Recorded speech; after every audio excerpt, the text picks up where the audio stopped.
Selamat pagi Bapak HRD. Perkenalkan, nama saya Doni Manan, biasa dipanggil Doni. Saya adalah alumni dari Universitas Multimedia Nusantara dan sekarang berprofesi sebagai freelancer graphic design. Mendapatkan job desk, biasanya membuat poster, membuat feed sosial media, dan juga terkadang mendapatkan klien dari YouTuber. Jadi membuat thumbnail YouTube dan editing video kecil-kecilan gitu.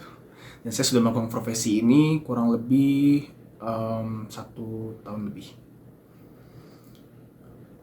Oke, kelebihan dan kekurangan yang saya miliki. Saya mulai dari kelebihannya apa ya?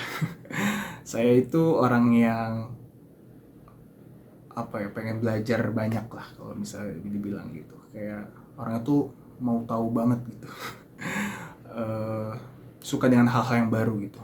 Walaupun saya mengambil jurusan DKV, saya itu kebetulan suka juga dengan film dan biasa tuh suka mencari-cari itu di internet tuh, bagaimana cara membuat film dan lain sebagainya. Dan kebetulan juga saya punya teman juga anak film, dan di situ diberikan tips oleh dia dan dikasih tahu basic-basic, seperti mulai dari angle kamera, mulai dari script writing dan hal sebagainya tentang film gitu. Ya jadi untuk kelebihan sih, saya tuh orangnya pengen belajar banget gitu hal-hal yang baru dan suka dengan hal-hal yang baru gitu. Dan untuk kekurangan yang saya miliki sih, saya itu orangnya agak pelupa gitu. Jadi biasa kalau misalkan ada suatu hal yang penting seperti kerjaan atau meeting, biasanya itu saya itu selalu mencatat di notes. Saya mempunyai buku kecil yang suka saya taruh di kantong atau saku. Saya tulis di situ dan itu membuat saya biar saya nggak lupa. Jadi ketika saya lupa, saya biasa langsung ngeliat tuh isi notes tersebut itu, buku tersebut, buku notes itu sih Pak. Yang saya suka dan yang saya tidak suka pekerjaan desainer ini. Yang saya suka sih, kita tuh sebagai pekerja desainer atau di bidang kreatif itu diberikan kebebasan gitu. Karena ya bidang kreatif kita bisa memberikan ide-ide kreatif sebebas-bebasnya. Itu yang saya suka dari pekerjaan ini. Dan dari desainer juga saya juga banyak belajar bahwa dalam menyelesaikan suatu masalah itu nggak semuanya juga bisa desain dengan komunikasi, tapi bisa juga dengan visual gitu yang bisa diterima oleh masyarakat. Jadi dari visual juga kita bisa menyelesaikan suatu masalah. Itu sih yang saya suka dari pekerjaan desainer. Dan yang saya kurang suka sih untuk buat masalah pekerjaan untuk masalah pekerjaan sih tidak ada yang signifikan ya. Tapi kalau yang dari masyarakat ya, atau dari orang-orang awam yang kurang mengetahui tentang pekerjaan desain itu, saya tuh suka suka melihat kayak seperti dianggap remeh sih. Kadang suka mendapatkan royalti yang kecil, padahal saya mengerjakan desain itu secara effort banget gitu, tapi hanya dikasih royalti yang kecil. Itu sih yang saya kurang suka dari pekerjaan desainer ini. Jadi kayak dianggap remeh lah kurang lebih gitu. Oke, apa yang Anda lakukan jika saya mengajukan ide gitu? Oke Pak, untuk itu biasa saya mencari data-data, meriset juga gitu untuk mematangkan ide yang saya punya. Saya juga biasa jika ada suatu project juga, dan kebetulan mempunyai teman yang mengerti tentang project itu, biasa juga saya bertanya juga ke dia, dan dia memberikan advice dan akan saya catat. Dan dari situ akan saya matangkan lagi ide tersebut.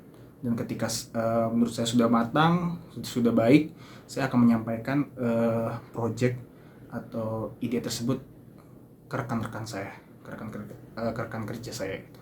Itu yang biasa saya lakukan sih Pak. Jadi intinya mematangkan project tersebut lah gitu, biar mendapatkan hasil yang sangat baik. Itu sih.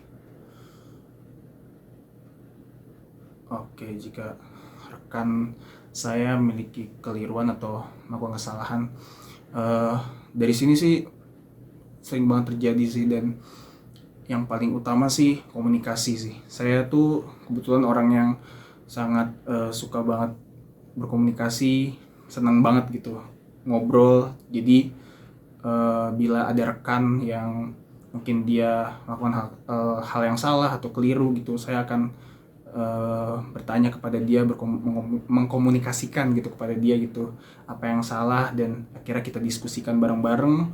Dan ketika memang dikonfirmasi dan ada yang salah, saya akan memberikan advice dan membantu dia jadi bekerja sama gitu, agar suatu hal yang salah atau masalah tersebut jadi cepat selesai gitu. Itu sih. Jika atasan saya yang melakukan kesalahan atau keliru, kalau untuk yang agak ini mungkin berbeda dari rekan ya, karena dia atasan saya. Jadi biasa saya akan memastikan dulu apakah benar salah atau keliru gitu, kalau bisa dibilang atasan saya. Dan kalau misalkan ketika sudah di cross check berkali-kali dan memang salah, saya akan bertanya kepada atasan tersebut secara privat, melakukan penyampaian yang baik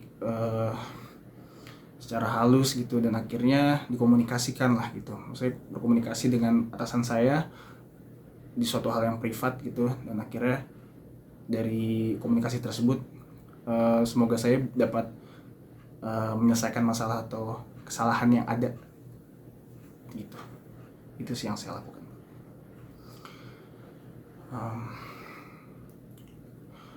Pengalaman saya untuk ini, saya punya satu pengalaman.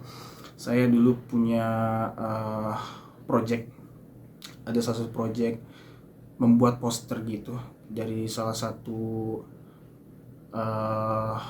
teman kuliah dulu gitu. Dia meminta untuk diselesaikan dalam waktu seminggu, tapi ketika di H-2 itu ada masalah gitu, ada kesalahan dalam membuat poster tersebut gitu, ada sebuah kendala lah. Jadi bagaimana saya caranya untuk keluar dari situasi tersebut, situasi sulit tersebut, saya berkomunikasi lagi dengan teman saya gitu, apakah diberikan kompensasi atau tidak. Dan ketika saya berkomunikasi ternyata memang tidak bisa, dan akhirnya saya mencari jalan keluar yang kalau bisa dibilang cukup ekstrim. saya akhirnya mencari bantuan kepada teman saya yang lebih paham, dan akhirnya dari situ proyek dalam poster tersebut itu bisa selesai gitu, bisa kelar, karena dalam waktu kurang lebih 2 hari tersebut harus benar-benar diselesaikan gitu. Proyek poster tersebut harus sudah jadi juga presentasinya dan yang lainnya. Dan alhamdulillah dalam pengalaman saya pas itu, walaupun memang tidak maksimal karena itu dikerjakan sangat padat sekali gitu, waktunya sangat dikit sekali, tapi saya bisa gitu menyelesaikan masalah tersebut gitu. Oke, untuk hal yang ini semoga dari pengalaman saya dan skill yang saya punya, Bapak mungkin bisa menerima saya gitu, bisa merekrut saya gitu untuk menjadi salah satu aset Bapak yang baik gitulah. Kalau saya sih pengen banget gitu diterima gitu di pekerjaan ini, dan semoga dari skill dan pengalaman yang saya punya, yang saya sudah ceritakan tadi, semoga Bapak tertarik dan mau gitu menjadikan saya sebagai aset Bapak gitu di perusahaan ini. Itu sih. Yang membedakan saya dengan desainer lainnya, saya itu orang yang sangat suka sekali berkomunikasi, ngobrol, nongkrong lah ya gitu, kayak suka banget gitu. Dan dari situ tuh saya punya banyak pengalaman, punya juga banyak ilmu gitu. Walaupun memang kalau bisa dibilang soft skill saya sih mungkin lebih kurang dibanding banyak desainer lainnya, tapi saya itu adalah orang yang pengen belajar kalau bisa dibilang, yang tadi kelebihan yang di awal, mau mencari hal yang baru gitu, bisa berkomunikasi dengan baik, dan itu yang membuat saya akhirnya bisa survive hingga saat ini. Itu sih. Oke, untuk rencana 3-5 tahun ke depan sih, mungkin di 3 tahun ya, di 3 tahun, di awal tahun ketika bekerja, saya akan banyak belajar mengenai perusahaan ini. Saya akan mungkin datang ke seminar atau training dan sebagainya gitu untuk 1 tahun ke depan. Dan untuk 3 tahun ke depan, semoga saja dari hal yang sudah saya lakukan itu di awal tahun bisa memberikan dampak yang baik untuk perusahaan ini. Dan untuk 5 tahun ke depan, semoga saja saya bisa berada di salah satu posisi yang saya impikan lah dari dulu kuliah, bahkan dari dulu ketika masih sekolah gitu. Saya pengen banget berada di posisi manajer, dan semoga saja dari perjalanan saya dari awal tahun, 3 tahun hingga 5 tahun ke depan bisa membuat saya berada di posisi yang saya impikan tersebut. Itu sih, Pak. Terima kasih, Pak.